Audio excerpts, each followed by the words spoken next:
সেনাপ্রধান ওয়াকারুজ্জামানের এদেশের জনগণকে নিয়ে সকল গোপন রহস্য ফাঁস হলো। বিস্তারিত রয়েছে ভিডিওতে, আপনারা দেখতে থাকুন। সেনাবাহিনী প্রধান জেনারেল ওয়াকারুজ্জামান বলেছেন, জনগণের স্বার্থে এবং রাষ্ট্রের যে কোনো প্রয়োজনে বাংলাদেশ সেনাবাহিনী সবসময় জনগণের পাশে আছে এবং থাকবে।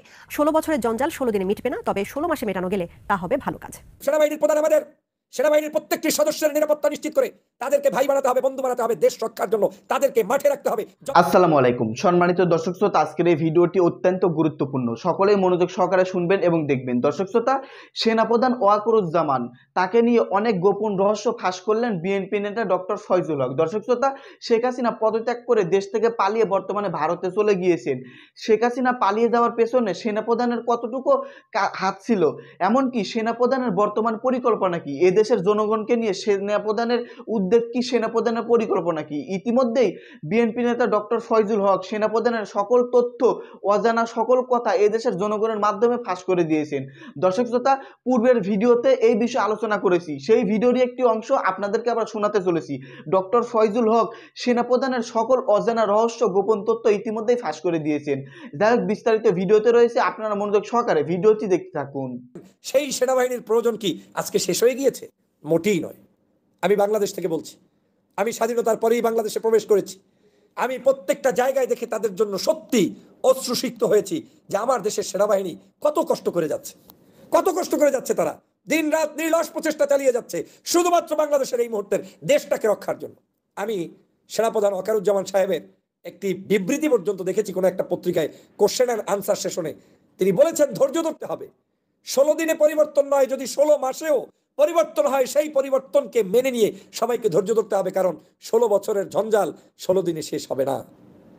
পুলিশ ভয়ে ভীত হয়ে বসে আছে বাংলাদেশে। আপনি ভালোই জানেন যে সমগ্র প্রশাসন থেকে শুরু করে সব জায়গায় 16 বছরে স্বাভাবিকভাবেই তাদের অ্যাপয়েন্টমেন্ট দেওয়া, লোকজন তাদের লোক বেশি। এখন আপনি আজকেই যদি এই মুহূর্তে আপনি এই 16 জায়গার সমগ্র বাংলাদেশের সব প্রশাসনকে একদিনে রিমুভ করেন, কালকের অবস্থা কি হবে? এজন্য কৌশল অবলম্বনের যেই জায়গা রয়েছে সেই জায়গা আজকের আমাদেরকে অ্যাপ্লাই করতে হবে। ধীরে ধীরে আমাদের দেশকে পরিবর্তন করতে হবে। যেমন এমার্জেন্সি পরিবর্তনটা কি দরকার ছিল, শেখ হাসিনাকে বহিষ্কার করা, তার পদত্যাগ নিশ্চিত করা, সংসদ সদস্য অবৈধ তাদেরকে ক্যান্সেল করা, বিচার বিভাগকে ঠিক করা। এখন আপনি পুলিশ বিভাগ ঠিক করবেন, এরপরে থানা, ওসি, ডিসি, এসপি, সব শিক্ষা, সব জায়গা আপনি আস্তে আস্তে ঠিক করবেন। পাশাপাশি আপনার লোকগুলোর সিভিও তো আপনার কাছে থাকতে হবে। আপনি যাকে অফ করে নতুন মানুষ নিয়ে আসবো, সেই মানুষকে আমার তৈরি করার জন্য আমাদেরকে সেই মানুষের সিভি রেডি করতে হবে। তারপরেই আমাদের দেশে ধীরে ধীরে ধীরে ধীরে একটা পর্যায়ে যাবে। আমি মনে করি যতক্ষণ পর্যন্ত এই দেশ একটি সুষ্ঠু সুন্দর ধারায় ফেরত না আসবে, ততক্ষণ সেনাবাহিনী আমাদের ছাত্রদের পাশে থেকে সহযোগিতা করা দরকার। মনে রাখবেন, সব মুভমেন্টের নেচার একরকম হয় না। কিছু কিছু মুভমেন্ট হয় যেই মুভমেন্টে সেনাবাহিনীকে মানুষ অপছন্দ করে, আর কিছু কিছু মুভমেন্ট হয় যে সময় সেনাবাহিনীকে মানুষ গলার মালা দিয়ে অ্যাকসেপ্ট করে। যেমন এই মুহূর্তে সেনাবাহিনীর যে বাংলাদেশে আপনি সহযোগিতা পেয়েছেন, একটি তত্ত্বাবধায়ক সরকার হয়েছে, এই সময় আমরা সেনাবাহিনীর এই হস্তক্ষেপ কামনা করেছি, করি নাই? বলেন আপনারা। আমি তো টকশো করি, আমি তো রাজনীতি করি, আমি তো সব সময় বলেছি সেনাবাহিনী চুপ কেন, সেনাবাহিনীকে নামতে হবে। সেনাবাহিনী ছাড়া আমাদের উদ্ধারের কোনো পথ ছিল না। তাহলে এই সময়ের সেনাবাহিনীর এই মুভমেন্টটা হচ্ছে বাংলাদেশের জনগণের চাহিদার আলোকের মুভমেন্ট। আর কিছু কিছু সময় সেনাবাহিনীর কার্যক্রম ধিকৃত হয় কখন? যখন সেনাবাহিনী একটি গুড গভর্নমেন্টসকে, মানে একটা ভালো দেশের শাসককে বিদায় করে স্বৈর শাসকের পদ্ধতিতে গুলি ধরে, অস্ত্র ধরে ওই শাসন ব্যবস্থার সমাপ্তি ঘটিয়ে তিনি ক্ষমতা কেড়ে নেন, সেটাকে বলে মানুষ খারাপ পদ্ধতির সেনাবাহিনীর কি বলে, কু বলে। কিন্তু বাংলাদেশে এইবার যেটা হয়েছে 2024-এর এই সময়ের সেনাবাহিনীর অবদানটা হচ্ছে পজিটিভ সাইড, কারণ জনগণ এই সেনাবাহিনীর সহযোগিতা অনুভব করেছে এবং আবেদন করেছে, তাই সেনাবাহিনী আমাদের পাশে দাঁড়িয়েছে। অতএব এটাকে তো আমি পজিটিভ দেখতে হবে, এটাকে তো আমি ভালো দেখছি। হয়তো আমার মন মতো সব কিছু হচ্ছে না, হয়তো আমার কোনো এক ভাই চাকরি পাচ্ছে না, অথবা আমার ইমিডিয়েটলি কোনো এক জায়গায় প্রমোশন হয় নাই, তাই বলে কি আমি আজকেরই একেবারে অস্থির হয়ে যাব? মোটেই না। আমি আপনাদেরকে বারবার বলি, আপনারা তো বুঝতে চান, অনেকে বোঝেনও না, কিন্তু আমার যারা বেশিরভাগ ফলোয়ার্স অনেকেই বোঝেন, আলহামদুলিল্লাহ, আপনাদেরকে ধন্যবাদ। আমাদের এই দেশে মাঝে মাঝে এমন কিছু ব্যক্তি কাজ করবে আপনার পিছনে, যাদের বক্তব্যে, তাদের চেহারায়, তাদের সুরাতে মনে হইবে তার চাইতে আওয়ামী বিরোধী আর কেউ নাই। কিন্তু এমন কিছু বক্তব্য এমন এমন সময় দিয়ে যাবে যার দিয়ে আপনি প্রমাণ পাবেন আপনার ক্ষতি। এই 1 বছর বসে ভিডিও করে টকশো করে যে উপকার আপনার করেছে, একদিন একটা স্ট্যাটাস লিখে তার চেয়ে বড় ক্ষতি করে বসে। ঢাকা বিশ্ববিদ্যালয়ের ভাইস চ্যান্সেলরকে সারা বাংলাদেশের সবাই ওয়েলকাম জানিয়েছে। কিছু কিছু নব্য দুষ্টচক্রের সদস্য তারা এটাকে গায়ে জ্বলাপলা শুরু হয়ে গিয়েছে। এখন ধরেন আপনি, তার মানে কি ওই লোক আপনাকে বলল যে ঢাকা বিশ্ববিদ্যালয়ের ভিসি খারাপ হয়েছে, তাই আপনি বিশ্বাস করবেন যে খারাপ হয়েছে? ঢাকা বিশ্ববিদ্যালয়ের ভিসি বর্তমান প্রজন্মের একজন দিকপাল হয়েছে, ভালো হয়েছে, এটাকে মেনে নেওয়াটাই হচ্ছে ভালো কাজ। সব জায়গায় সমালোচনা এটা মানায় না। তার মানে যারা সমালোচনা করছেন তারা তাদের কোনো একটা এজেন্ডা কিংবা স্বার্থ কিংবা আদর্শিকভাবে তারা সুপ্রতিষ্ঠিত হতে পারে নাই বিদায়ী আবল তাবল এদিক সেদিক পেঁচিয়ে গুছিয়ে কথা বলছে। এই মারপাস দিয়ে হবে না।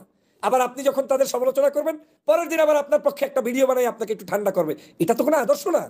আদর্শ তো ঠান্ডা আর গরম করার কিছু নাই। আদর্শ হচ্ছে আমি কোনটা বিলিভ করি, আমি কোনটা ট্রু ফিল করি, that I have to tell our people. আমাকে সেই পিপলদেরকে জানাতে হবে যে আমি এটা সত্য মনে করি, এটা বাস্তবতা মনে করি। যেমন আজকে আমি বলছি কেন আমি সেনাবাহিনীর পক্ষে দাঁড়িয়েছি। বাংলাদেশের এই মুহূর্তে যতগুলো বাহিনী রয়েছে সবচাইতে এই মুহূর্তে সেনাবাহিনী, নৌবাহিনী, বিমান বাহিনী আপনার কাছে সবচেয়ে প্রিয় হতে হবে, কারণ তারাই আমার দেশ রক্ষা করে চলছেন এবং তারাই আমাদেরকে প্রোটেকশন দিচ্ছেন। এত লক্ষ লক্ষ মামলা ছিল, সব উঠিয়ে নিয়েছে, সুক্রিয়া থাকতে হবে না? হাজার হাজার মানুষ জেলের মধ্যে ছিলেন, সব বের হয়ে যাচ্ছেন, সুক্রিয়া থাকতে হবে না?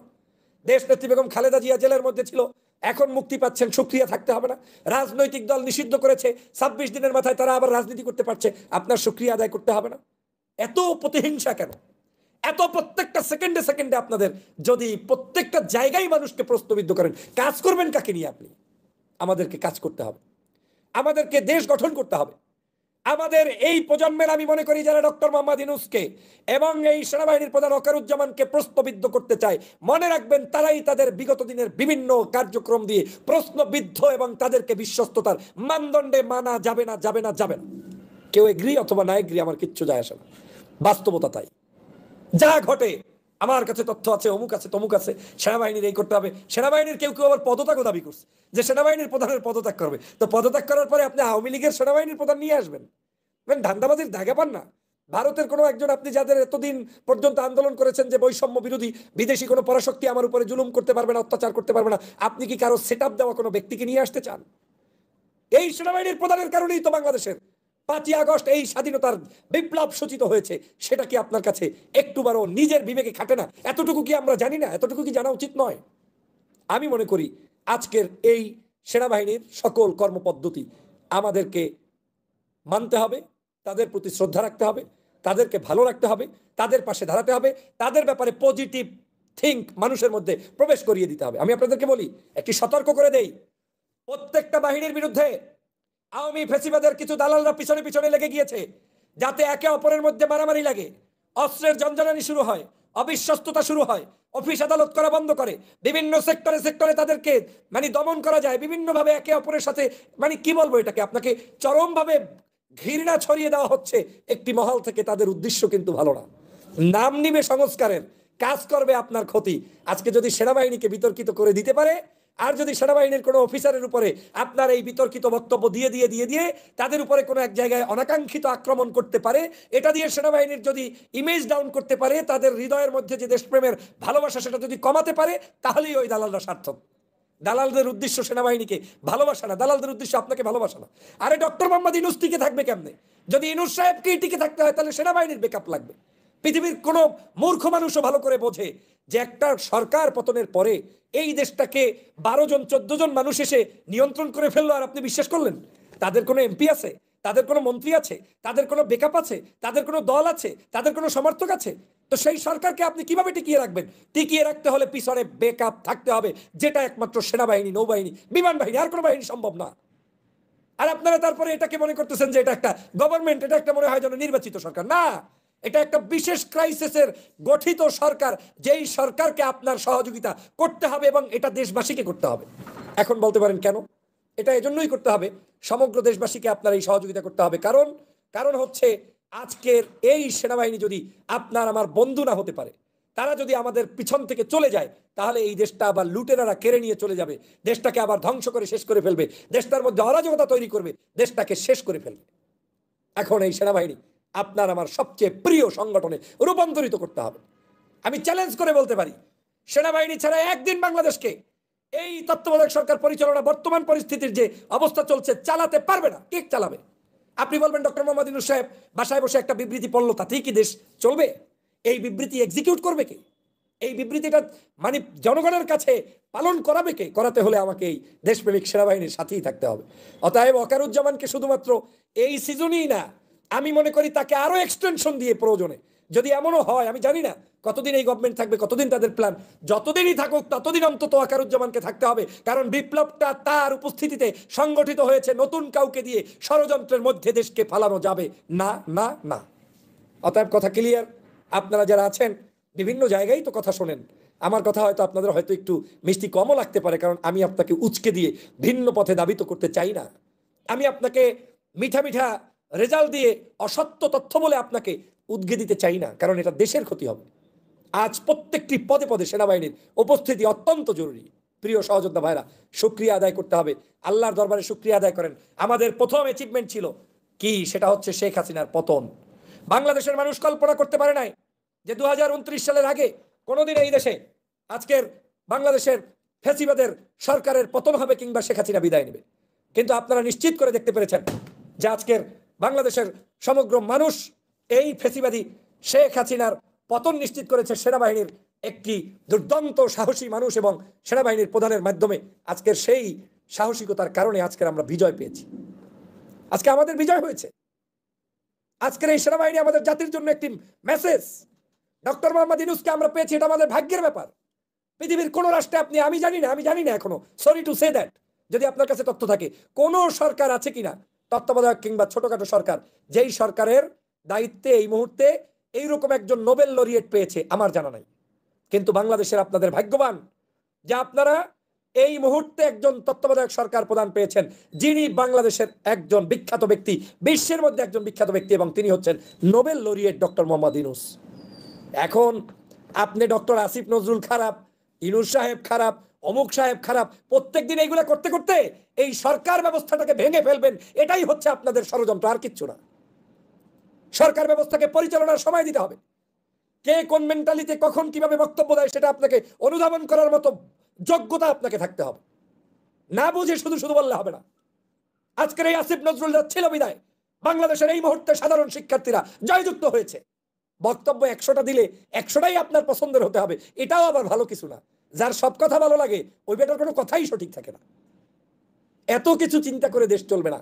অতএব আমাদের দেশকে এগিয়ে নিয়ে যেতে হবে, এই মানুষদের হাতকে শক্তিশালী করতে হবে। আমি বারবার আপনাদেরকে এই কথাগুলো কেন বলছি? এই মুহূর্তে আপনার বড় কাজ কোনো নির্বাচন নয়। এই মুহূর্তে আওয়ামী লীগের হাত থেকে দেশ স্বাধীন হয়েছে মাত্র। এই স্বাধীন দেশটাকে টিকিয়ে রাখতে। সম্মানিত দর্শক শ্রোতা, আপনারা বিস্তারিত ভিডিওতে দেখতে পারলেন বর্তমানে সেনাপ্রধান ওয়াকারুজ্জামান বাংলাদেশের জনগণ এবং এই দেশকে নিয়ে তার পরিকল্পনা কি, তিনি কি করতে চাচ্ছেন এই দেশের জনগণ এবং এই দেশের মানুষ এবং এই দেশকে নিয়ে। দর্শক শ্রোতা, সেনাপ্রধানের সকল অজানা রহস্যময় কথা আজকের এই ভিডিওর মাধ্যমে বিএনপি নেতা কর্মী ডক্টর ফয়জুল হকের মুখ থেকে আপনারা বিস্তারিত শুনতে পারলেন। যাই হোক, এই সম্পর্কে আপনাদের যদি কোনো মতামত থেকে থাকে ভিডিওর কমেন্ট বক্সে অবশ্যই জানিয়ে দিবেন। ধন্যবাদ আজকের এই ভিডিওর সঙ্গে মনোযোগ সহকারে থাকার জন্য।